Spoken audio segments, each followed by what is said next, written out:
नमस्कार, मी नाना आहिरे. आवाज in news Marathi चॅनलमध्ये आपलं सर्वांचं स्वागत करतो. बघूया आजची ठळक बातमी.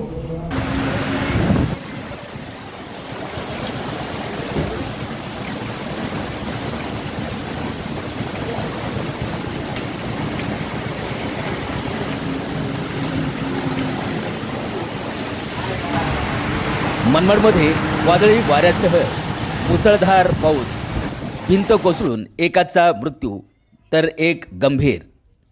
पावसाळ्याच्या सुरुवातीलाच नाशिकच्या मनमाड शहराला मुसळधार पावसाने चांगले झोडपून काढले.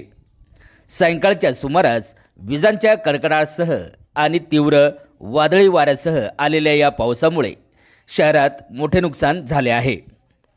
वादळामुळे अनेक ठिकाणी झाडे उन्मळून पडले असून घरावरील पत्रे उडून गेल्याच्या घटना घडल्या आहेत. तर काही ठिकाणी विजेचे खांब कोलमडल्याने रात्रभर वीज पुरवठा खंडित झाला होता. दरम्यान शहरातील रमाबाई नगर भागात एका घराची भिंत कोसळल्याची दुर्दैवी घटना घडली. या दुर्घटनेत एका नागरिकाचा मृत्यू झाला असून संजय संसारे असे मृत व्यक्तीचे नाव आहे. त्यांची पत्नी गंभीररित्या जखमी झाली असून या जखमीवर रुग्णालयात उपचार सुरू आहेत.